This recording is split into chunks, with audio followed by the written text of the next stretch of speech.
Hello, 10th grade students. I'd like to talk to you today about literature, Shakespeare, Macbeth. Actually, I think I'll speak in my normal voice. Put away this intro. Put up a picture here for you. No, it's not Masterpiece Theater. Let's see. Let's talk about Queen Elizabeth. You know who this lady is? She's the Queen of England. She's still alive today. She's the longest living serving monarch of England known. But actually, we're not going to talk about her because she's Queen Elizabeth II. Let's talk about Queen Elizabeth I. All right? That is this lady. Okay? So, Queen Elizabeth I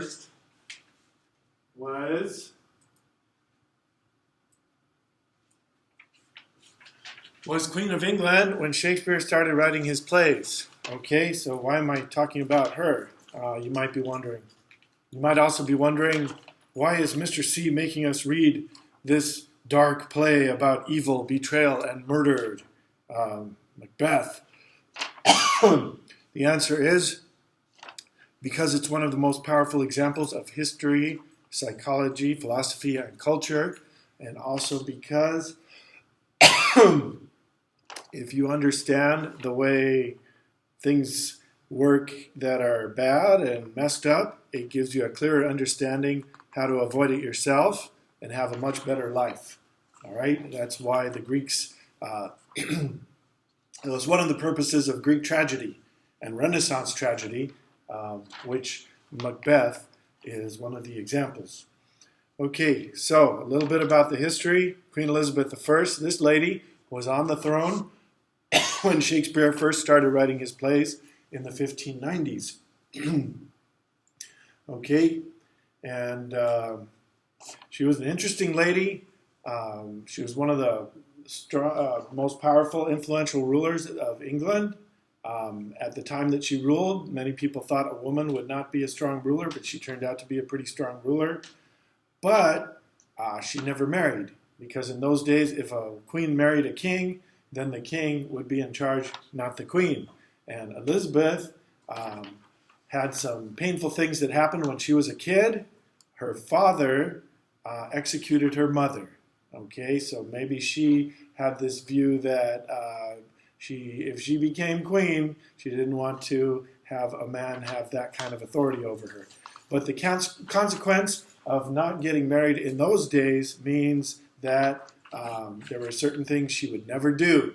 Okay, when she died, she told the person recording the story of her life to describe her as the Virgin Queen, which means, yes, you guessed it, she probably never did everything that some people do nowadays in relationships. But there were a lot of men that were interested in being with her, and she kind of did like them, but she was conflicted. So in that sense, she maybe was the first lady that made sacrifices of a husband and kids for her career. Why do I mention that? Because that had a big influence on Macbeth. She, as a queen, sort of protected and helped Shakespeare while he was writing his plays. She enjoyed his plays. She attended many of them. But when she died in 1603, Shakespeare sort of lost his protector, and she died with no children. Okay? So what Parliament did was they invited the King of Scotland to come in and be the King of England. And he became King James I of England, and he was from Scotland. Now, how does this relate to Macbeth? I'll show you. Okay, so this is King James I of Scotland. He looks like a pretty serious dude. He was Shakespeare's new boss, and Shakespeare probably wrote the play Macbeth to please and flatter his boss, King James of Scotland. Okay, so this play is set in Scotland. It shows somebody that is like a corrupt and evil king. It is based a little bit on actual historical fact, but it changes a lot of things. Its main value is not as history. Its value is as great drama, a great play that shows us a lot about life, great literature. But the character of Banquo and Fleance in the play are supposed to be the ancestors of King James of Scotland, King James who becomes King James I of England. Now, he was from Scotland, and he was very interested in religious things. He was a religious scholar. He had the Bible translated. Even to this day, one of the most respected translations, Protestant translations of the Bible, is the King James Bible, and that was a group of people that he assembled to do that. And he had an interest in witchcraft. Okay, he believed that witches were real. In those times, witches would sometimes be tried for crimes and sometimes even jailed or executed. And he wrote a book on witchcraft. And so Shakespeare, when he's writing this play Macbeth, features his ancestors. It's set in Scotland, and it features characters that are witches. Okay, so those are the interests of King James, and that's why some of the aspects of Macbeth are the way they are. This play was probably written to celebrate King James coming in to rule England. Okay, so let's talk a little bit about the philosophy and the psychology. Okay, I told you that it's great psychology. It comes from the philosophical viewpoint that good is its own reward, evil is its own punishment. Okay, Macbeth starts doing some very evil things. He starts off as good. He's like one of the king's best soldiers. He puts down the rebellion, but then he starts turning to evil and turning against the king. And as soon as he starts to get closer and closer to doing evil things, he starts hallucinating, and he gets tortured more and more. He sees the dagger. After he kills his friend Banquo, he sees the ghost of Banquo. He starts to feel guilty. Lady Macbeth is also tortured by her actions, but it doesn't show up in her until towards the very end, because she seems to be suppressing all her feelings. As psychologists tell you, if you suppress your feelings, sometimes they come out another way. So her feelings come out later on when she starts sleepwalking and goes crazy. Okay, so that's some aspects of the psychology, hallucinating, the idea that good is its own reward, evil is its own punishment. Macbeth does not get caught for a while, but he is already caught by his own conscience, his own sense of that he's doing evil, and it tortures him. Okay, and Lady Macbeth even tells him, "You lack the season of all nature, sleep." Okay, and that's also very powerful psychology because sleep does restore your healthy, mental focus and balance. And when you lack sleep, you start getting more and more mentally torn apart, messed up. Okay, a little bit about philosophy. The unnatural. Throughout the play, one of the main themes is the unnatural. When they first see the witches, they have beards.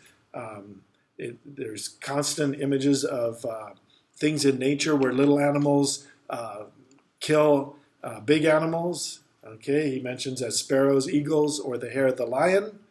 They talk about a falcon that's killed by a mousing owl, a little bird that destroys a big falcon. The sky is dark in the middle of the day. Everything goes unnatural in nature when the king gets murdered.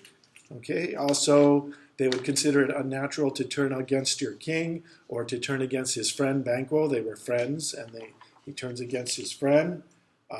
They would also, at that time, consider it unnatural for a wife to dominate her husband. Nowadays, maybe we wouldn't consider that so unnatural, but in that time, that was considered unnatural for a wife to dominate her husband, the way that Macbeth is dominated by Lady Macbeth. Also, the speaking of sons killing their parents. It doesn't actually happen, but they speak of it. The idea that they think that Duncan's sons killed him, and they think that Fleance killed his father Banquo. Of course, we in the audience know it's Macbeth, but the idea of sons killing their fathers, friends turning on friends, and a soldier turning against his king, those are all examples of the unnatural. There's also a little bit of philosophy in some ways that predates a philosophy that you might study someday called existentialism. Okay, existentialism is a philosophy. I'm going to put up a little thing here that explains existentialism. Okay, what is existentialism? Oh, maybe this is not coming out the way it should, but okay. It's I'll have to translate this for you because it's backwards. It says a word first appeared in the 1940s, a branch of philosophy based on the situation of the individual in absurd, irrational, meaningless universe. Humans have free will. People are responsible for their actions and judge how they affect others. Belief in no God and no ultimate meaning. Okay, no afterlife. Meaning is created by our choices and the people around us. Humans must define their own natures. There is no unifying, universal human nature. Okay, so Shakespeare in some ways predicted existentialism in this play and also in Hamlet, where Hamlet says to be or not to be, should I keep living or not? That Hamlet in some ways predicts a sense of existentialism. And Macbeth, after he's informed that the queen has died and after he's already committed a number of murders, he says, tomorrow and tomorrow and tomorrow creeps in this petty pace from day to day to the last syllable of recorded time. Out, out, brief candle. He's talking about life. He's saying it's time for his life to end. He doesn't care anymore if he lives or dies. Life's but a walking shadow, a poor player that struts and frets his hour upon the stage and then is heard no more. It is a tale told by an idiot, full of sound and fury, signifying nothing.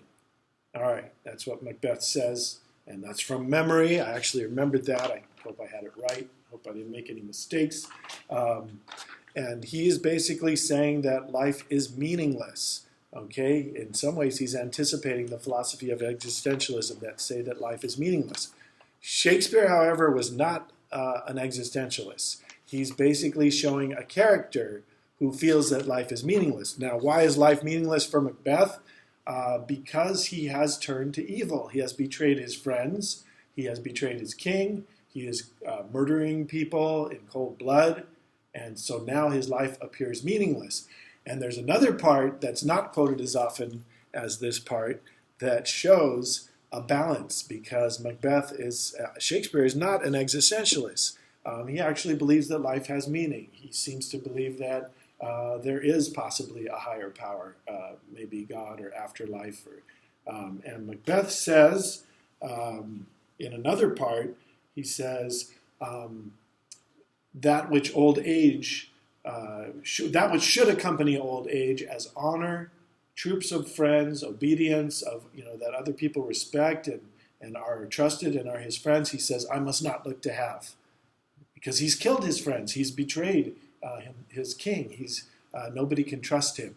He's turned to evil. Okay, so it kind of implies that if you live a good life, then you have a more meaningful life. You have troops of friends. You have honor.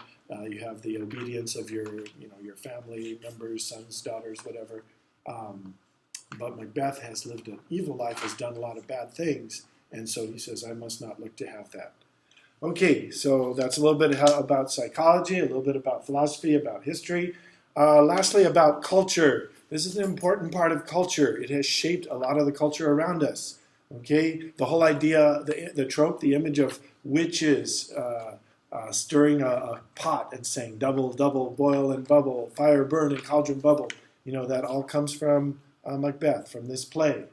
Okay, there's a number of sayings. I'll give you a few of my favorites. Things without all remedy should be without regard.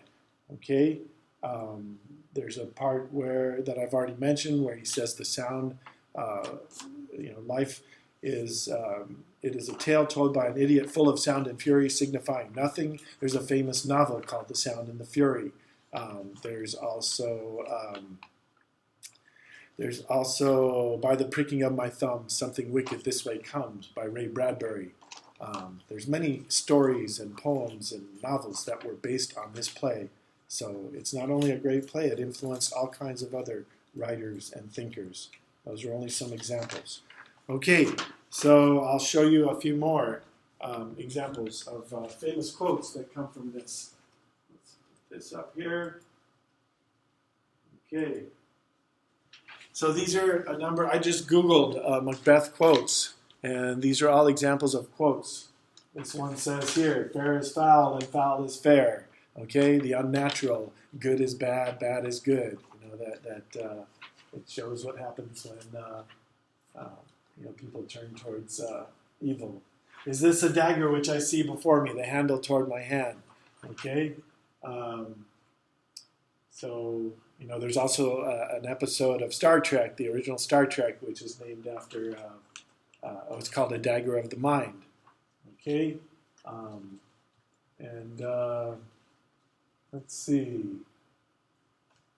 Okay, but anyway, if you simply Google the word Macbeth, you find all kinds of other great literature and art and shows, even to this day, that are influenced by it.